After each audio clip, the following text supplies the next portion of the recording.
सरयू के तट पर प्रधानमंत्री ने शानदार दीपोत्सव में लिया हिस्सा। कहा, भारत के सांस्कृतिक पुनर्जागरण के स्वर्णिम अध्याय का प्रतिबिंब है आज की अयोध्या नगरी।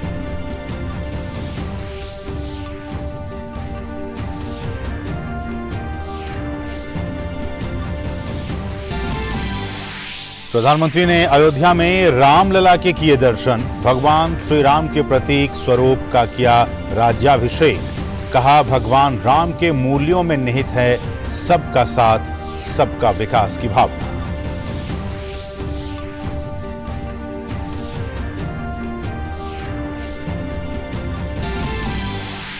गृह मंत्रालय ने विदेशी फंडिंग से जुड़े मामले में राजीव गांधी फाउंडेशन के साथ ही राजीव गांधी चैरिटेबल ट्रस्ट का FCRA लाइसेंस किया रद्द। भाजपा ने किया स्वागत। कहा, संस्था ने अनैतिक तरीके से चीन से लिया था चंदा।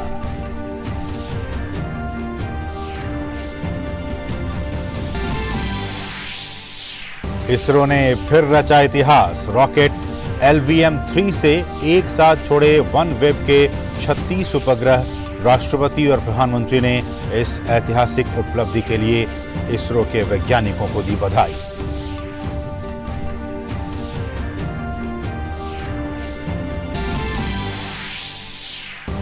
और T20 वर्ल्ड कप में पाकिस्तान को रोमांचक मैच में हराकर टीम इंडिया ने देश को दिया दीपावली का तोहफा।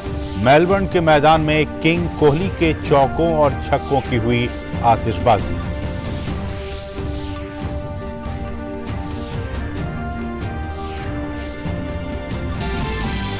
और देश भर में छोटी दिवाली की धूम। पौराणिक मान्यताओं के मुताबिक आज के दिन भगवान श्री कृष्ण ने नरकासुर का किया था वध।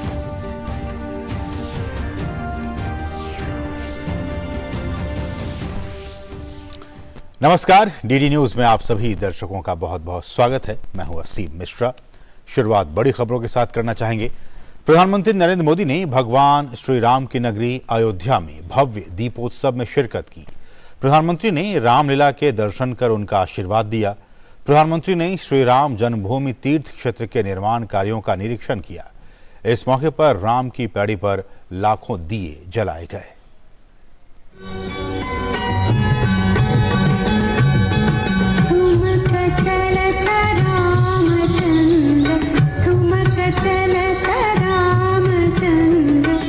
आज अयोध्या जी दीपों से दिव्य है, भावनाओं से भव्य है। आज अयोध्या नगरी भारत के सांस्कृतिक पुनर्जागरण के स्वर्णिम अध्याय का प्रतिबिंब है। मैं सोच रहा था, जब 14 वर्ष के वनवास के बाद प्रभु श्री राम अयोध्या आए होंगे तो अयोध्या कैसे सजी होगी, कैसे संवरी होगी।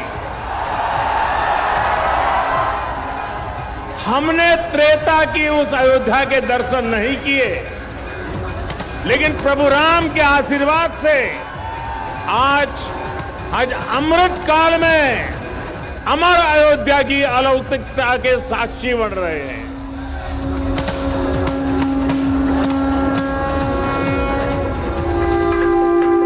सुख, समृद्धि, शांति, श्रद्धा के दीपों से जगमग करती रामनगरी अयोध्या। आस्था की भावनाओं के हिलोरे मारती सरयू तट दीपोत्सव के अद्वितीय, अद्भुत, अतुलनीय छटा का साक्षी बन रहा था। उल्लासित रामनगरी का उत्साह तब आसमान से बातें करने लगा जब प्रधानमंत्री नरेंद्र मोदी छठे भव्य और दिव्य दीपोत्सव में शिरकत करने के लिए अयोध्या पहुंचे।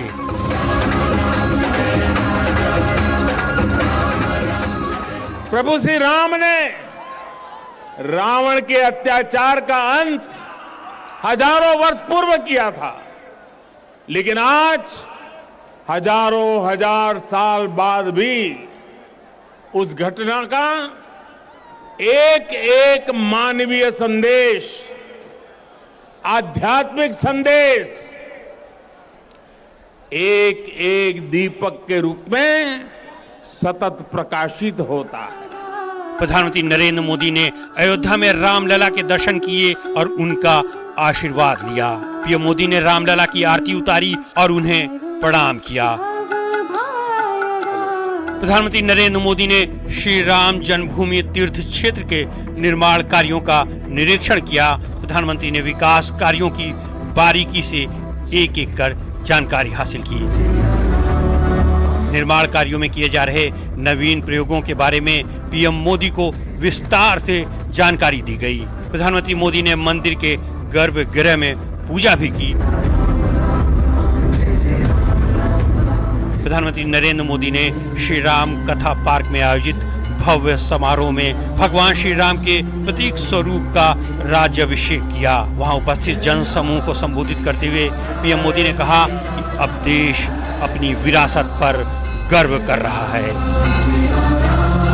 एक समय था जब राम के बारे में, हमारी संस्कृति और सभ्यता के बारे में बात करने तक से बचा जाता था। इसी देश में राम के अस्तित्व पर प्रश्न चिन्ह लगाए जाते थे। उसका परिणाम क्या हुआ? हमारे धार्मिक सांस्कृतिक स्थान और नगर पीछे छूटते चले गए। जिन स्थानों को हम अपनी पहचान का, अपने अस्तित्व का प्रतीक मानते थे, जब वही बदहाल थे तो देश के उत्थान का मनोबल अपने आप टूट जाता था। बीते 8 वर्षों में देश ने हिंद भावना की इन बेड़ियों को तोड़ा है। पीएम मोदी ने कहा कि आजादी के अमृत काल में भगवान राम जैसी संकल्प शक्ति देश को नई ऊंचाई पर ले जाएगी। प्रधानमंत्री मोदी ने सरयू जी के तट पर भव्य आरती में हिस्सा लिया। रोशनी से नहाई सरयू की लहरों में आस्था का सैलाब झलक रहा था। ओम जय सरयू माता। इसके बाद भगवान राम की नगरी में रोशनियों की कतारें जगमगाती नजर आने लगी।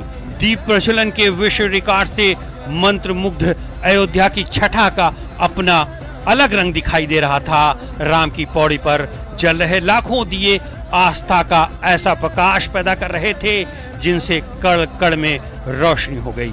इस भव्य आयोजन से बने रिकॉर्ड का गवाह बनने के लिए दुनिया टकटकी बांधकर अयोध्या की ओर देखती रही। प्रधानमंत्री मोदी ने म्यूजिकल लेजर शो का भी अवलोकन किया। पीएम ने ग्रीन और डिजिटल आतिशबाजी को भी देखा।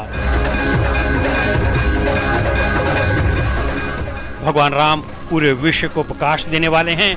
वे पूरे विश्व के लिए एक ज्योति पुंज की तरह है। प्रधानमंत्री ने कहा कि हम उस सभ्यता और संस्कृति के वाहक हैं। पर्व और उत्सव जिनके जीवन का सहज स्वाभाविक हिस्सा रहे हैं। दीपावली के दीपक भारत के आदर्शों, मूल्यों और दर्शन के जीवंत ऊर्जा पुंज हैं। अश्विनी मिश्र और अजय मिश्र के साथ ब्यूरो रिपोर्ट, डीडी न्यूज। कुछ दूसरी अहम खबरें। गांधी परिवार से जुड़े राजीव गांधी फाउंडेशन और राजीव गांधी चैरिटेबल ट्रस्ट का FCRA लाइसेंस केंद्रीय गृह मंत्रालय द्वारा रद्द कर दिया गया है। वित्तीय अनियमितताओं के चलते एक अंतर मंत्रालय कमेटी की जांच रिपोर्ट सामने आने के बाद यह कदम उठाया गया है। अब राजीव गांधी फाउंडेशन और राजीव गांधी चैरिटेबल ट्रस्ट को विदेश से किसी भी तरह की फंडिंग नहीं हो पाएगी। केंद्रीय गृह मंत्रालय ने विदेशी फंडिंग से जुड़े मामले में कड़ा कदम उठाते हुए गांधी परिवार से जुड़े राजीव गांधी फाउंडेशन और राजीव गांधी चैरिटेबल ट्रस्ट का विदेशी योगदान विनियमन अधिनियम यानी FCRA लाइसेंस रद्द कर दिया है। ये कदम 2020 में गृह मंत्रालय द्वारा गठित एक अंतर मंत्रालयी समिति की जांच रिपोर्ट सामने आने के बाद उठाया गया है। भाजपा ने गृह मंत्रालय के इस कदम का स्वागत किया है। साथ ही इस मुद्दे पर कांग्रेस पर हमला बोलते हुए भ्रष्टाचार का आरोप लगाते हुए कहा है कि 2005 में यूपीए की सरकार के दौरान राजीव गांधी फाउंडेशन ने अनैतिक तौर पर चीन से करोड़ों रुपए का चंदा लिया था। हालांकि कांग्रेस ने इन आरोपों को खारिज किया है। करोड़ों रुपए चीन की सरकार से बतौर डोनेशन सोनिया गांधी ले रही हैं और केवल चीन की सरकार से ही नहीं, ये डोनेशन एम्बेसी ऑफ चाइना से भी लिया गया था। ये अपने आप में बहुत घृणित विषय है।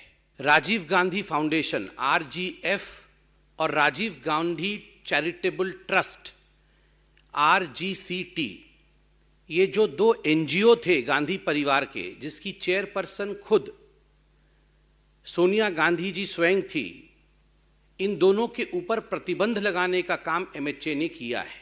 पिछले 5-6 साल से बिल्कुल सीधी बात है कि व्यक्तिगत एक राजनीतिक द्वेष में उसके खिलाफ कार्रवाई की जा रही है। जो कुछ हम लोगों को जानकारी, उसमें कुछ भी ऐसा नहीं है वहां जिसके हिसाब से FCRA कैंसिल कर सकते थे। प्योरली गैरकानूनी तौर तरीके हैं।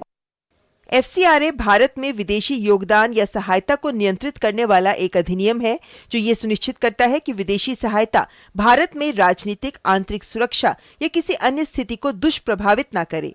विदेशी चंदा प्राप्त करने वाले सभी समूह और NGO पर यह अधिनियम लागू होता है। राजीव गांधी फाउंडेशन की सालाना रिपोर्ट बताती है कि साल 2005-6 में राजीव गांधी फाउंडेशन को पीपल्स रिपब्लिक ऑफ चाइना की सरकार और चीनी दूतावास से 2 अलग-अलग दानकर्ताओं से चंदा मिला। दरअसल बीजेपी ने अगस्त 2020 में राजीव गांधी फाउंडेशन की फंडिंग को लेकर सनसनीखेज दावे किए थे। आरोप था कि राजीव गांधी फाउंडेशन को PNB घोटाले के आरोपी मेहुल चौकसी की कंपनियों जाकिर नाइक, यस बैंक के राणा कपूर और जिग्नेश शाह से भी डोनेशन मिला।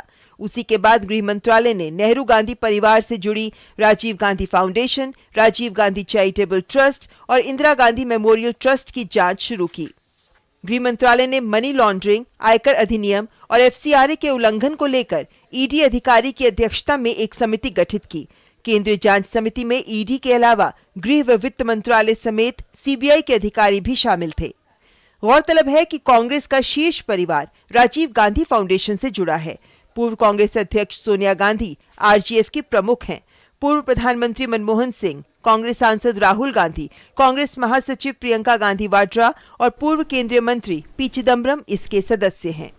सुधाकर दास के साथ ब्यूरो रिपोर्ट, DD न्यूज। आज इसरो ने एक नया इतिहास रच दिया। भारत का सबसे भारी रॉकेट GSLV Mark 3, जिसे अब LVM-3 के नाम से भी जाना जाता है, उसने अपने पहले कमर्शियल मिशन पर OneWeb के 36 उपग्रहों को पृथ्वी की निचली कक्षा में स्थापित करने में कामयाब हुआ। इस सफल प्रक्षेपण पर प्रधानमंत्री ने बधाई देते हुए कहा कि यह आत्मनिर्भरता का एक उदाहरण है। 7, 6, 5, 4, 3, 2, 1, 0।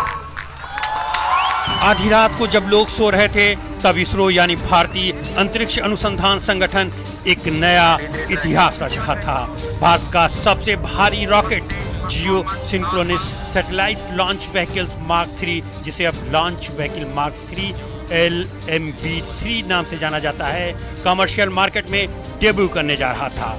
घड़ी की सुइयां जैसे ही आधी रात की 12:07 पर पहुंची, LMV-3 5796 किलोग्राम पेलोड के साथ अपनी ऐतिहासिक उड़ान पर निकल गया और धरती की निचली कक्षा में सभी 36 सैटेलाइट सफलतापूर्वक स्थापित हो गए।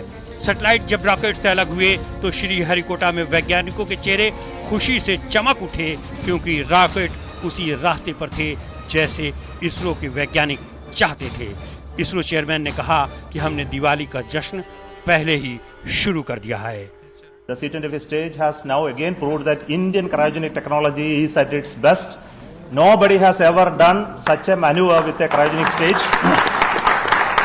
And a very unique way of using the left out propellant and gas in the stage to do all these maneuvers. This is a very unique design we did, and with no prior experience, or it is purely based on the skill that we had from our previous missions. We engineered it and it was satisfactorily explained to the customers and they were happy to take it.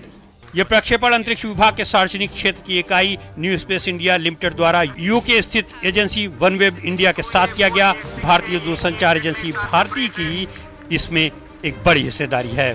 OneWeb के अध्यक्ष सुनील भारती मित्तल ने कहा कि ये एक उल्लेखनीय पड़ाव है। GSLV Mark 3 or LV Mark 3 as we call it now opens India to a very large scale commercial space activities around the globe. Currently, there is a big shortage of launch vehicles around the globe. We are personally experiencing that. प्रधानमंत्री नरेंद्र मोदी ने इस ऐतिहासिक सफलता पर tweet कर बधाई दी। प्रधानमंत्री ने कहा कि वैश्विक कनेक्टिविटी के लिए 36 OneWeb सैटेलाइट के साथ हमारे सबसे भारी प्रक्षेपण यान LMV M3 के सफल प्रक्षेपण पर NSIL इन स्पेस और इसरो को बधाई। MLV3 आत्मनिर्भरता की अनूठी मिसाल है और वैश्विक कमर्शियल लॉन्च सेवा बाजार में भारत की प्रतिस्पर्धात्मक बढ़त को ये बढ़ाता है। चंद्रयान मिशन को लेकर पूछे गए सवाल का जवाब देते हुए इसरो प्रमुख ने कहा कि लॉन्च से पहले परीक्षण से जुड़े कुछ पूर्वाभ्यास बाकी हैं। उन्होंने बताया कि चंद्रमा मिशन के लिए फरवरी और जून में जगह उपलब्ध है। Chandrayaan 3 is almost ready. The final integration and testing are almost completed, but there are still a few more simulation and tests pending, and because of that we want to do it little later. And currently there were 2 slots available, one in February and another in June, and we would like to take the June slot for the launch. Mark 3 का record बहुत ही शानदार है। इसके अब तक के सभी mission पूरी तरह सफल रहे हैं। 23 अक्टूबर के मिशन के कामयाब होने से अंतरिक्ष विज्ञान में भारत की धमक और पुख्ता हुई है। इससे लोअर अर्थ ऑर्बिट में ज्यादा वजनी पेलोड्स को लॉन्च करने की भारत की काबिलियत दिखी है। इससे इसरो अपने अंतरिक्ष PSU new space India limited के जरिए कमर्शियल कस्टमरों को और ज्यादा आकर्षित करेगा। इसके अलावा ये हायर ऑर्बिट्स में भी लॉन्च की संभावनाओं का द्वार खोलेगा। चेन्नई से जय सिंह के साथ bureau report, DD news. Delhi की वायु गुणवत्ता रविवार को भी खराब श्रेणी में रही। खराब हवा में योगदान देने वाले कई कारकों में से एक किसानों द्वारा पराली जलाने की सबसे अधिक आलोचना हो रही है। पड़ोसी राज्य हरियाणा के करनाल में पराली जलाने की तस्वीरें सामने आई हैं। अब तक करनाल में 117 पराली जलाने के मामले सामने आ चुके हैं। ICC T20 वर्ल्ड कप के अपने पहले मैच में भारत ने पाकिस्तान को 4 विकेट से हराकर टूर्नामेंट में अपनी धमाकेदार शुरुआत की है। इस रोमांचक मैच का नतीजा पारी की अंतिम गेंद पर आया, जिसमें भारतीय टीम ने बाजी अपने नाम कर ली। भारत की जीत में विराट कोहली ने अहम भूमिका निभाते हुए 82 रनों की नाबाद पारी खेली। रविवार को दुनिया भर के क्रिकेट प्रेमियों की नजरें लगी हुई थी विश्व के दूसरे सबसे बड़े क्रिकेट मैदान मेलबर्न क्रिकेट ग्राउंड पर। मौका था क्रिकेट के 2 चिर प्रतिद्वंदी भारत और पाकिस्तान के बीच फटाफट क्रिकेट की सबसे बड़ी प्रतियोगिता T20 विश्व कप के मुकाबले की। भारतीय कप्तान रोहित शर्मा ने टॉस जीता और पहले गेंदबाजी का फैसला किया। युवा तेज गेंदबाज अर्शदीप सिंह ने भारतीय कप्तान के फैसले को सही साबित करते हुए पाकिस्तान के दोनों सलामी बल्लेबाजों को जल्दी पवेलियन भेज दिया। कप्तान बाबर आजम खाता खोले बगैर अर्शदीप की गेंद पर पवेलियन लौट गए। जल्द ही अर्शदीप ने मोहम्मद रिजवान को 4 रन पर भुवनेश्वर कुमार के हाथों कैच कराकर भारत को बड़ी सफलता दिलाई।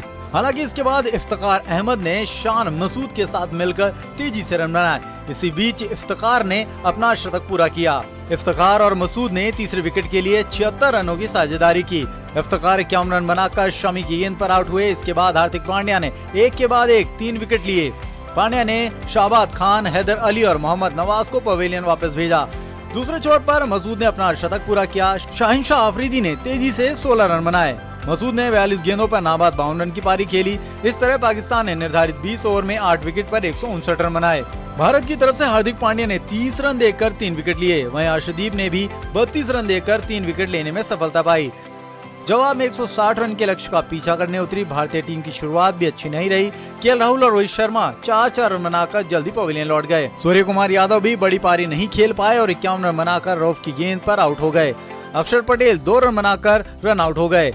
41 रन पर 4 विकेट गंवा चुकी टीम इंडिया को विराट कोहली और हार्दिक पांड्या ने संभाला। दोनों ने धीमी शुरुआत की। जैसे जैसे मैच आगे बढ़ता गया, कोहली और पांड्या ने रन बनाने की गति तेज कर दी। दोनों ने 5वें विकेट के लिए 78 गेंदों पर 113 रन की साझेदारी निभाई। इसी बीच कोहली ने अपना शतक पूरा किया। 50 रन पूरे करने के बाद कोहली ने तूफानी अंदाज में रन बनाना जारी रखा। पांड्या अंतिम ओवर में 40 रन बनाकर आउट हो गए। अंतिम गेंद पर आर अश्विन ने 1 रन लेकर टीम को रोमांचक जीत दिला दी। कोहली 53 गेंदों पर 6 चौके और 6 छक्कों की मदद से 82 रन बनाकर नाबाद रहे। उन्हें मैन ऑफ द मैच चुना गया। अभिषेक महाजन की रिपोर्ट, DD न्यूज, मेलबर्न। और प्रधानमंत्री नरेंद्र मोदी ने भारतीय टीम की इस जीत पर बधाई दी है।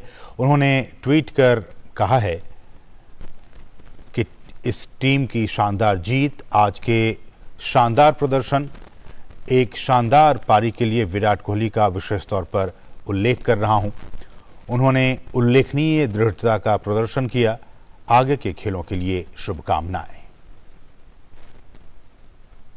और पाकिस्तान पर मिली रोमांचक जीत से विश्व भर में मौजूद क्रिकेट प्रेमी काफी खुश हैं। मेलबर्न में भारत की जीत के बाद मैच देखने आए क्रिकेट प्रेमियों ने टीम इंडिया की जमकर तारीफ की। फैंस ने कोहली की पारी को जीत की अहम कड़ी बताया। उनसे बातचीत की मेलबर्न में मौजूद हमारे सहयोगी अभिषेक महाजन ने। मेलबर्न का मैदान पाकिस्तान से घमासान और जोश में हिंदुस्तान, और जोश में हिंदुस्तान इसलिए है कि भारत ने पाकिस्तान को एक बड़े मुकाबले में मात दे दी है।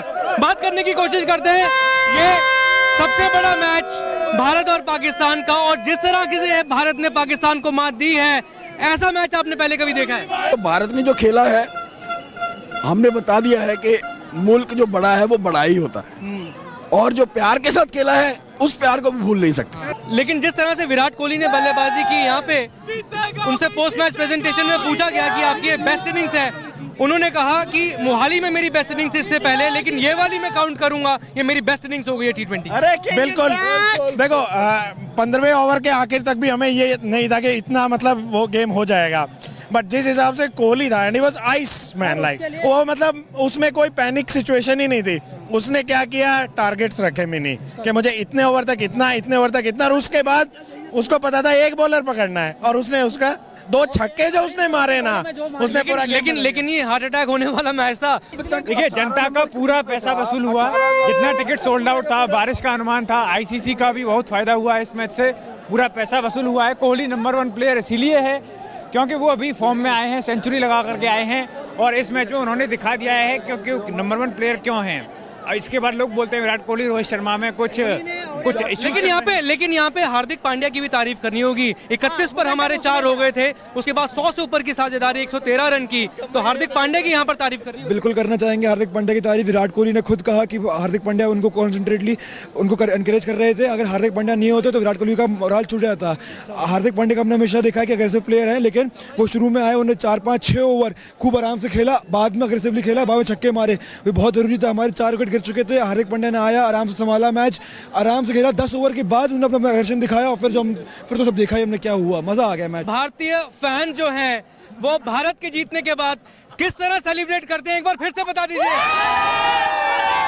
चलिए, क्या मेलबर्न से कैमरामैन राकेश कुमार के साथ अभिषेक महाजन, डीडी न्यूज़। बढ़ेंगे आगे। बांग्लादेश मौसम विभाग के मुताबिक चक्रवाती तूफान सित्रांग चट्टोग्राम बंदरगाह से लगभग 770 किलोमीटर दक्षिण पश्चिम दिशा में केंद्रित था। इसके और विराट होने और उत्तर दिशा की ओर बढ़ने की संभावना है। इस बीच बांग्लादेश के 3 तटीय जिलों खुलना, बागेरहाट और सातखीरा के जिला प्रशासन ने सित्रांग के प्रभाव से निपटने के लिए 1000 से अधिक चक्रवात केंद्रों को तैयार रखा है। चक्रवात के बांग्लादेश के तट से टकराने की आशंका को देखते हुए स्वयंसेवकों और चिकित्सा टीमों को भी अलर्ट कर दिया गया है। इस बीच भारत के पश्चिम बंगाल के तटीय जिलों में भी प्रशासन सारी तैयारियां युद्धस्तर पर कर रही हैं। उत्तर 24 परगना और दक्षिण 24 परगना के जिलाधिकारियों को तटवर्ती क्षेत्रों में रहने वाले लोगों को सुरक्षित जगहों पर पहुंचाने का निर्देश दिया गया है। एसडीआरएफ की 20 और एनडीआरएफ की 15 टीमों को तैयार रहने के लिए कहा गया है। कई जिलों को अलर्ट पर रखा गया है। आपदा, बिजली और राहत कार्य से जुड़े कर्मचारियों की छुट्टियां रद्द कर दी गई हैं। अधिकारियों ने बताया कि बंगाल सरकार ने कई जिलों के निचले इलाकों से लोगों को निकालने की प्रक्रिया भी शुरू कर दी है। रूस के साइबेरिया में रविवार को एक रूसी लड़ाकू विमान एक रिहायशी इमारत से टकराकर दुर्घटनाग्रस्त हो गया, जिसके कारण उसमें सवार दोनों पायलटों की मौत हो गई। 1 सप्ताह के भीतर यह दूसरी घटना है जब इस क्षेत्र में कोई लड़ाकू विमान किसी रिहायशी इलाके में दुर्घटनाग्रस्त हुआ हो। चीन में कम्युनिस्ट पार्टी की केंद्रीय कमेटी की बैठक में शी जिनपिंग को महासचिव पद के लिए चुन लिया गया है। इसके साथ ही शी जिनपिंग लगातार तीसरी बार चीन के राष्ट्रपति पद का कार्यभार संभालेंगे। आज पूरे देश में छोटी दिवाली मनाई जा रही है। ऐसे में देश के अलग अलग हिस्सों में कैसी है दीपावली की धूम, आइए देखते हैं दीपावली के अवसर पर दिल्ली के बाजार किस तरह से गुलजार हैं और बाकी हिस्सों में क्या कुछ स्थिति, आइए देखते हैं। देश भर में छोटी दीपावली यानी नरक चतुर्दशी का त्योहार बड़ी धूमधाम के साथ मनाया जा रहा है। भारत समेत दुनिया भर में बसे भारतीय दीपोत्सव मना रहे हैं। दिवाली से एक दिन पहले छोटी दिवाली यानी नरक चतुर्थी मनाई जाती है। इस दिन भगवान श्री कृष्ण ने नरकासुर नाम के दैत्य का वध किया था। सिर्फ अयोध्या में राम नहीं लौटे हैं, बल्कि मिथिला के दीपोत्सव में भी यहाँ की अपनी धिया जानकी लौटी हैं। पीरा घाट, सतघारा, मधुबनी के स्थानीय नौजवानों के प्रयास ने कमला नदी के किनारे 11,001 दीप जलाकर हजारों की संख्या में उपस्थित श्रद्धालुओं ने जय सिया राम का उद्घोष करते हुए वातावरण को रमणीय बना दिया। दीपावली के अवसर पर दिल्ली के बाजार गुलजार हैं। दिल्ली के विभिन्न बाजारों में खरीदारी के लिए लोगों की भीड़ उमड़ी।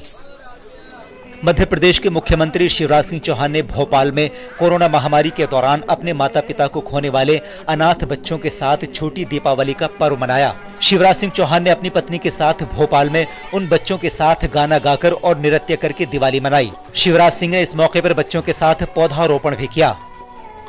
कोविड के दौरान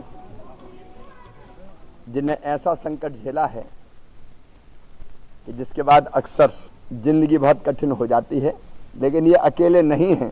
इसलिए आज मैं अपने इन्हीं भांजे और भांजियों के साथ दीपावली मनाऊंगा, दीपावली की खुशियां बांटूंगा और इनकी जिंदगी में हर खुशी का रंग भरने की कोशिश करूंगा।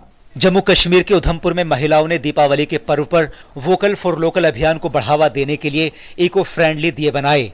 महिलाओं ने दियों पर रंगों से सुंदर चित्रकारी की। भारतीय सेना जम्मू कश्मीर के पुंछ में एलओसी की आखिरी चौकी पर दीपावली का पर्व धूमधाम से मना रही है। जवानों ने 10,000 फीट की ऊंचाई पर दिए जलाकर एक दूसरे को मिठाई बांटी। वहीं अखनूर सेक्टर में नियंत्रण रेखा पर भारतीय सेना के जवानों ने दीप जलाकर यह त्योहार मनाया। सीमा पर तैनात जवानों को लक्ष्मी पूजन करते और रोशनी का त्योहार दिवाली मनाते देखा गया।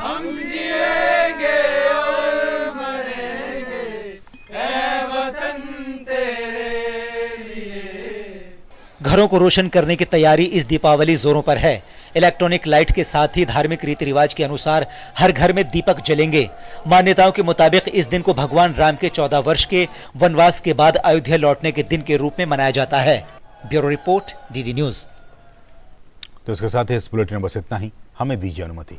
नमस्कार।